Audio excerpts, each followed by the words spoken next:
To Assembly Judiciary. This is Tuesday, April 12th, and we do not yet have a quorum, but we do have enough to start as a subcommittee. We will do just that, and we have an author here.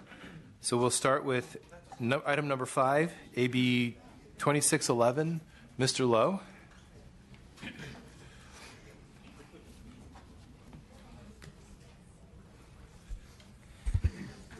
Welcome.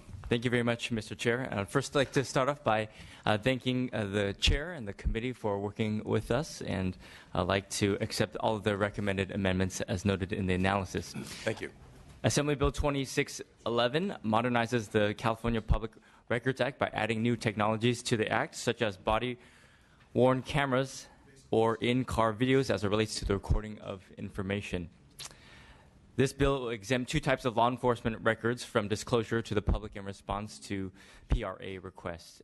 Number one, any visual or audio recording of another that depicts death or seriously bodily injury in such morbid and sensational manner that the content is highly offensive and reasonable persons, and there is no legitimate public interest or law enforcement purpose for disclosure. And number two, any visual or audio recording of the death of a peace officer being killed in line of duty unless authorized to be released by the officer's immediate family. With the increasing technology, including body-worn cameras, in-car cameras, and CCTV, witness and victim privacy issues have become a top priority. Oftentimes, police officers see gruesome crimes that depict death or seriously bodily injury in such a morbid or sensational manner where the content is highly offensive to a reasonable person and that there is no legitimate public interest, and that these videos and the privacy of these victims should be protected by this act. Furthermore, the CPRA does not address the issue of the release of any video depicting the bodily injury of a death of a peace officer while acting in the line of duty. A peace officer receiving serious injuries or giving the ultimate sacrifice for citizens of this state deserves to have any related video protected by this act.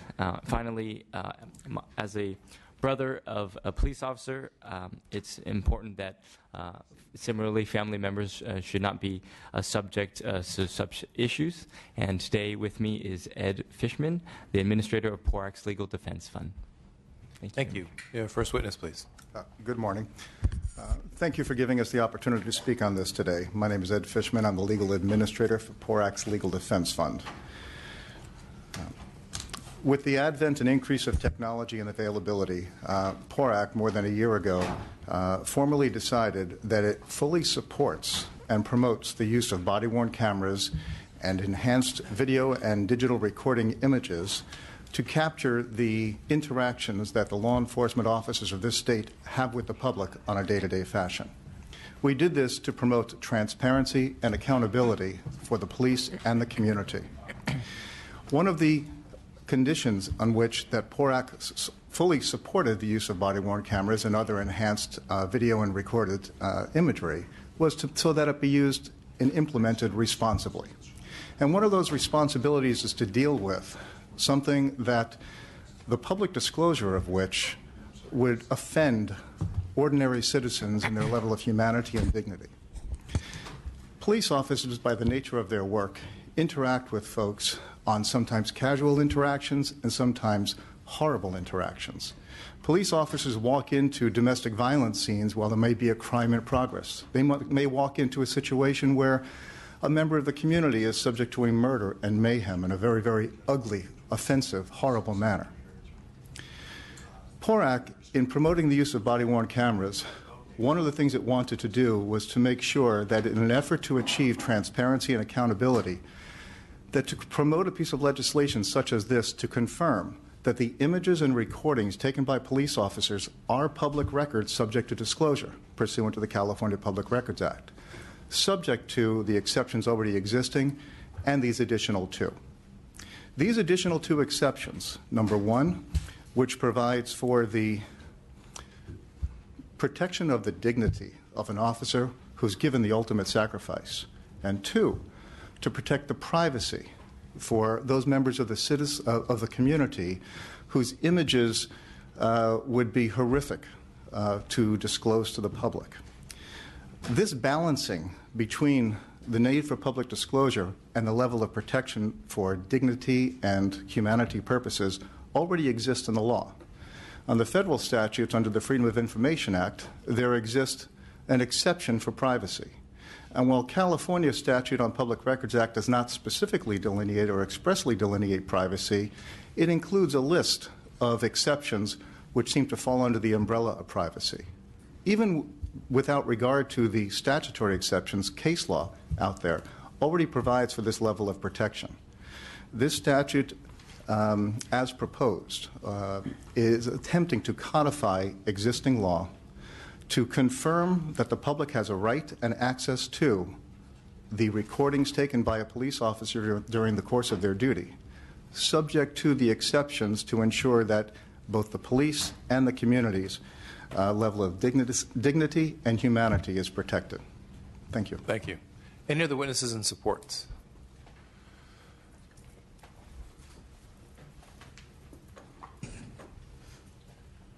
Good morning, Mr. Chair, members. Sean Rundle on behalf of the California Peace Officers Association, lining our comments with what was just previously stated about the protections for our nearly 3,000 members across California and all other peace officers. So proud to support the measure.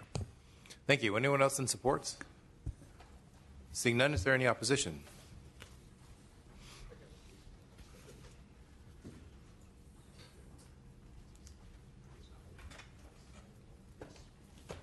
Morning.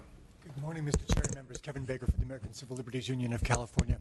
We appreciate that the committee's work that the bill has been narrowed in some respects.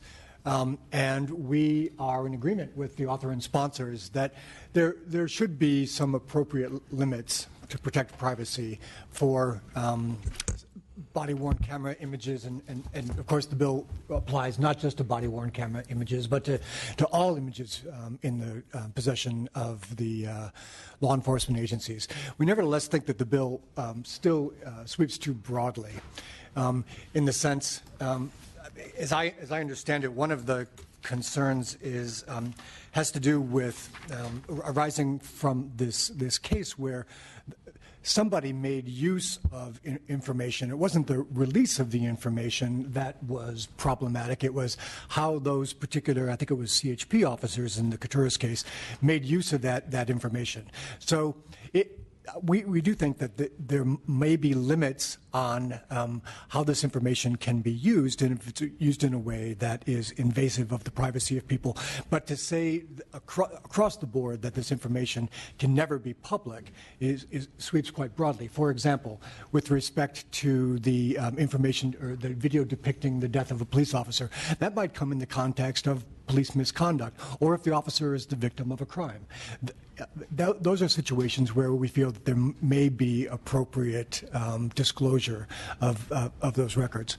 I would also note that just as a matter of the workability of the statute, I'm not sure how we appoint the holder of the record to be the decision maker regarding what information, and I'll have to just refer to the language here, what information depicts death or serious bodily injury in such a morbid and sensational fashion that it's highly offensive to a reasonable person with no legitimate public interest. I mean, that's a determination, it seems to me, it's for the courts to make if there has been violation, but not for the holder of the record to be deciding in the first instance. Thank you. Anyone else in opposition? Seeing none, I'll bring it back to the committee. Questions, comments? Mr. Wagner? Yeah, let me ask maybe Mr. Baker on the point you just made about the overbreadth of the bill with respect to a situation, say a misconduct claim against an officer or whatever, where that video recording might in fact be probative evidence. Does the bill prohibit the use of that in some sort of adjudicatory procedure, or does it just exempt it from public disclosure? And doesn't that help solve your concern? Well, Mr. Wagner, I think you're right that by treating it as a record that it cannot be disclosed to the public, it doesn't necessarily prevent its use in litigation. But, you know, we do believe in civilian oversight of law enforcement agencies. We do believe that there is a right for elected officials and the public generally to know how law enforcement agencies are operating and where there may be particular misconduct. So we think that there is a right for the public to have access to these records with appropriate privacy protections.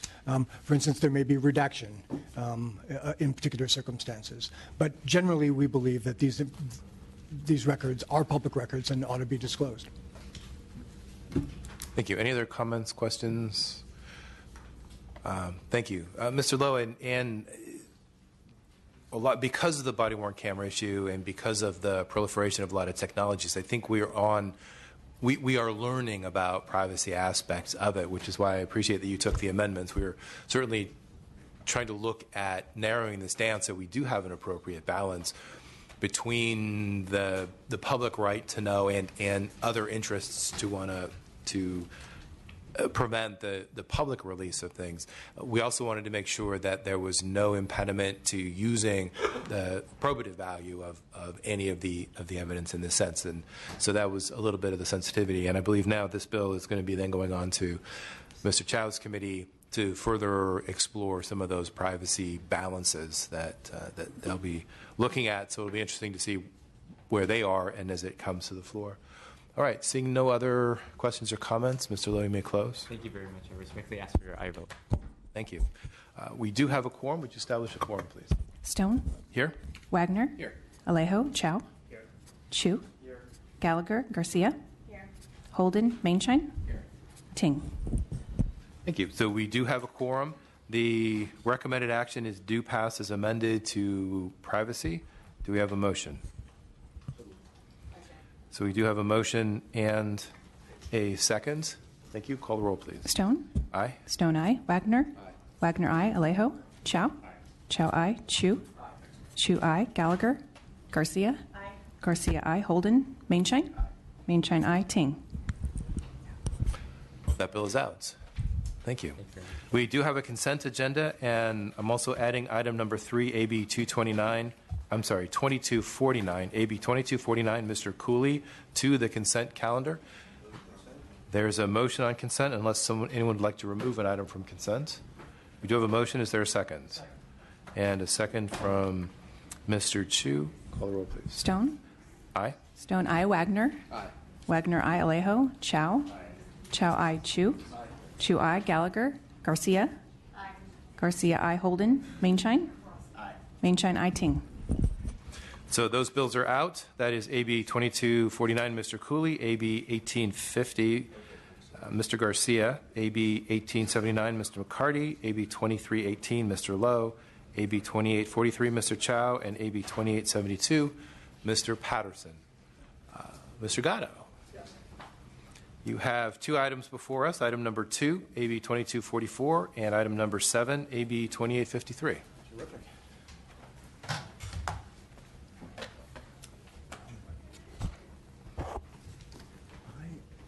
Where would you like to start? Well, if you give me 1 second, my staff is not here just yet, and I'm looking for them. And I will also announce that item number 4, AB 2391, Mr. Steinorth's bill, was pulled from the agenda. I have them somewhere. Okay. All right. Yeah, I believe so. Okay, let's start with 2244, if that pleases the All right, committee. that is our item number 2. Yes, thank you. So I'm here to present Assembly Bill 2244, which will set clear guidelines for the use of e-filings with our court system.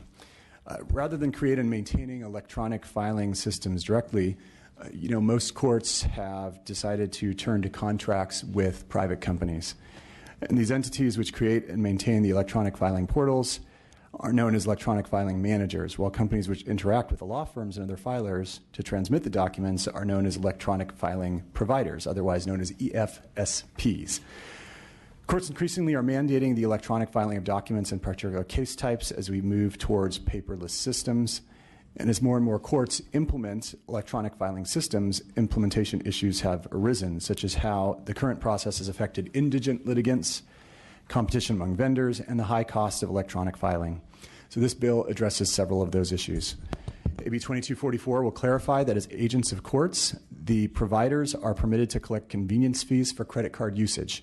These fees will be limited to the actual cost incurred, and that's very important.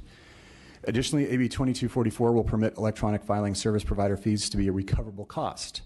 The current list of recoverable costs includes filing, motion, jury, and attorney's fees, among others. If a court requires or orders a party to file and serve documents electronically with a court, it makes sense that this cost would be among those that a successful litigant could recover at the end of a trial. I'm happy to take the committee's proposed amendments, and I thank you very much for them. And the first amendment, if you want me to summarize it, or if they're in the analysis, this is the one that would require. Yeah, okay, all right. In closing, then, AB 2244 will resolve ambiguities and help establish the statutory framework to support the growth of e-filing in our courts. With me here to testify is Mr. Belote on behalf of the Coalition for Improving Court Access. Thank you. Thank you, Mr. Chair and members. Mike Belote on behalf of a lobbying coalition known as the Coalition for Ensuring Court Access. These are electronic filing service providers.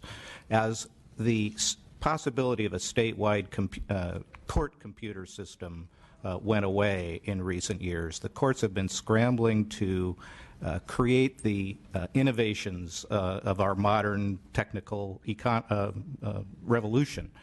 Many of them are turning to private vendors to conduct e-filing. They are attempting mightily to move towards a paperless system. This whole system is based on a combination of state statutes, statewide rules of court, and local rules. The Judicial Council is working really hard through its technical committees to lay out the legal groundwork and make the right decisions so that there's competition and access for this electronic filing in courts. And it's coming virtually every day. A new court is coming online or is adding some sort of case type to mandatory e-filing. But there are ambiguities in the law. There's some policy questions that need to be resolved. And the purpose of AB 2244 is to do that. Frankly, your analysis did a beautiful job of laying out this very complicated question, or the complicated ecosystem, I guess they say, with a variety of players. The electronic filing manager who builds the electronic portal into the court, the electronic filing service provider who acts as an agent of the court to collect the fee from the filer and transmit it into the court. As Mr. Gatto indicated, there are a variety of legal principles being established in the bill, and we so appreciate the work of the committee and suggesting the amendments. But basically it is to clarify the recoverability of these costs when mandated by a court, when clarifying the ability of parties to use a credit card and to pass along those convenience fees at actual cost, just as the court might now if you were filing documents directly with the court, a requirement that electronic filing service providers serve indigent filers at no cost. That needs to be clarified in the law. And a requirement that people be given choice in how they pay for these fees, whether it's credit card, debit card, ACH, electronic funds transfer, etc. So I don't believe there's any controversy with the bill as it exists now, but we are working with the committee and will keep you advised as this system matures. But we're so thankful for like I say, the work of the committee, the work of the Judicial Council to get this right. We're moving very rapidly into a paperless system. And I'm here with Jeff Karatkin from the Coalition to answer any technical questions you have and to ask for an aye vote. Thank you. Next witness, please. All right, just here to If you need testimony, we can continue. If not, then we can close there. Okay, Yeah, thank you. Anyone else want to speak in support? Amanda Wells on behalf of the Judicial Council. Just wanted to be here to state that while we have not been able to take a formal position on this bill, it is likely that we will be in support. So we're still moving through the advisory committee process at this time. Thank you. Anyone else in support? Anyone in opposition? Seeing none, bring it back to the committee. Questions, comments? Ms. Garcia. Just a quick question, and I appreciate what the bill's doing. When they're being told that the information's on the website, are they being told where on the website to find it? And sometimes it's a little bit hard to find things on a website. I believe they will be directed to the general vicinity, and in many cases, are Are you talking indigent filers, or are you talking? Well, we're talking who's about they? the records. If you're going to redirect a person to say the records are available online, Right. which is fine. Wrong bill. Aha. Next bill. Hold that thought. Okay. All right.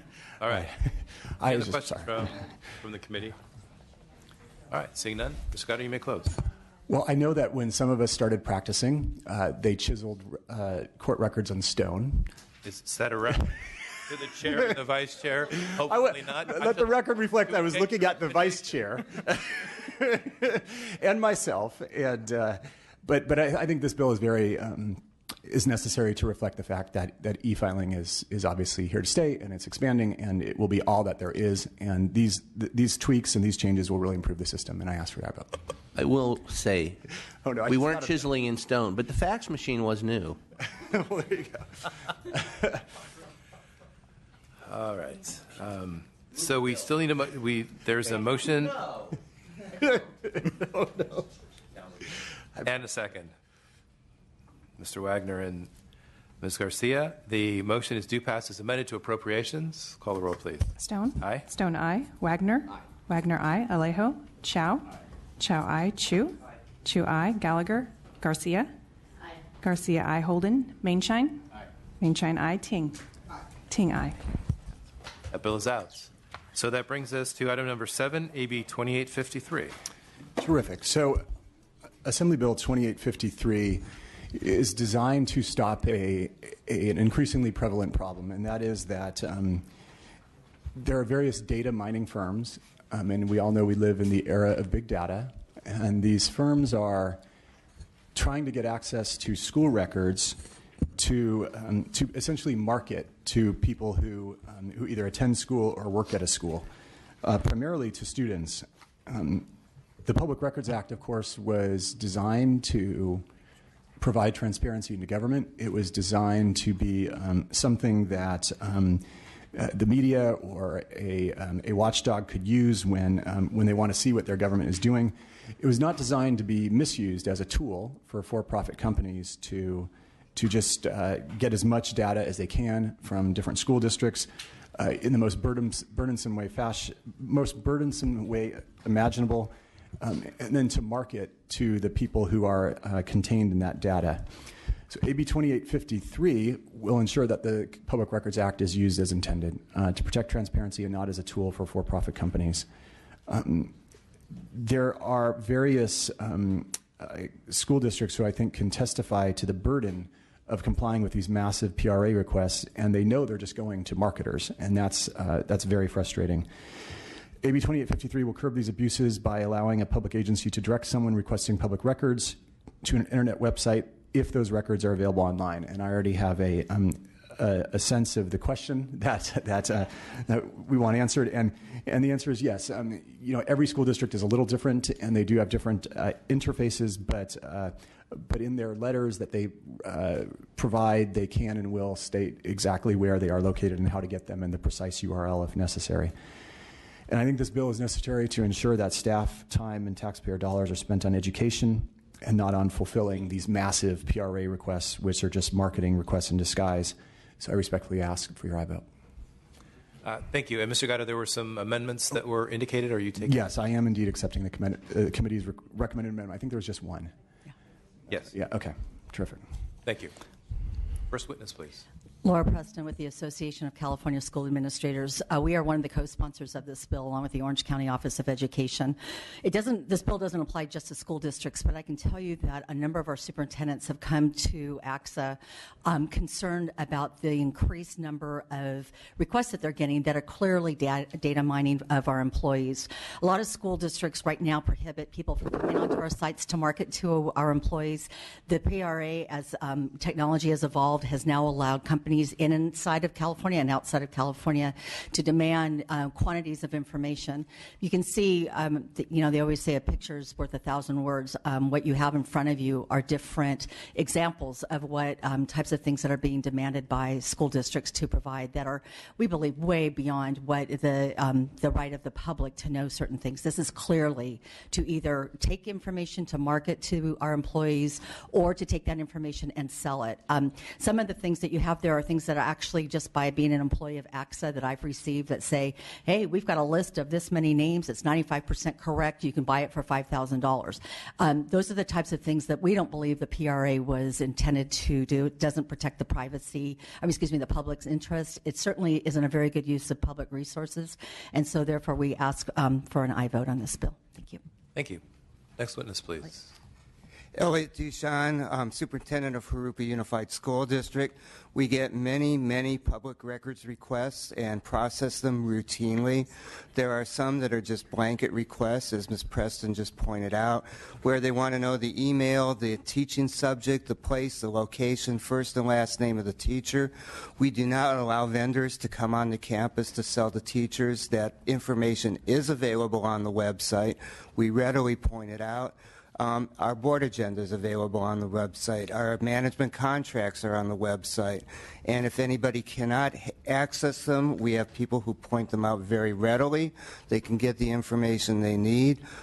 We just object to having to produce a paper list every time we turn around that's customized for a particular vendor.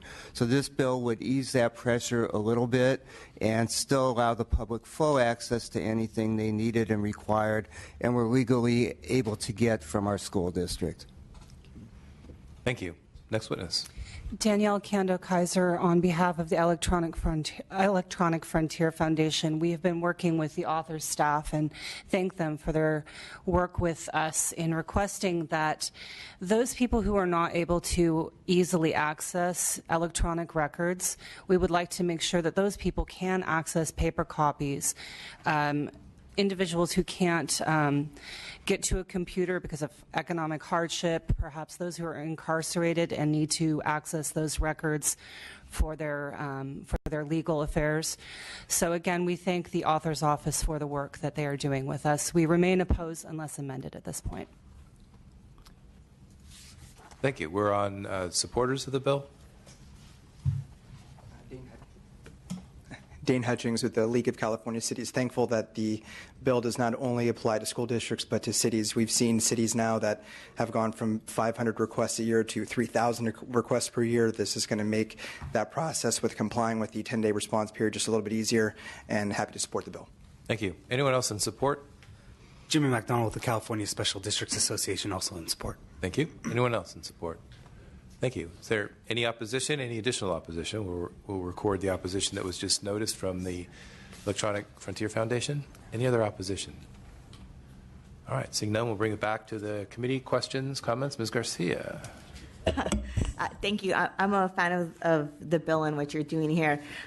When I looked at the analysis, though, it's not clear in the language that we will direct them to a more specific location on the website.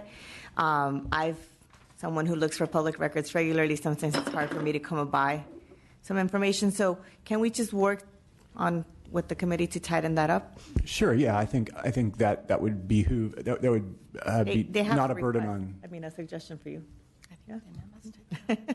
I think what you're asking, if I'm correct, is that as the bill moves through the process, we could take an amendment or put language in there that specifies that the school district should specify exactly where the records are. Right. For example, I'll give you an example. Right. When I've looked for salaries, a lot of time they're online, but they're somewhere hidden online, and it takes me an hour or two to find that salary.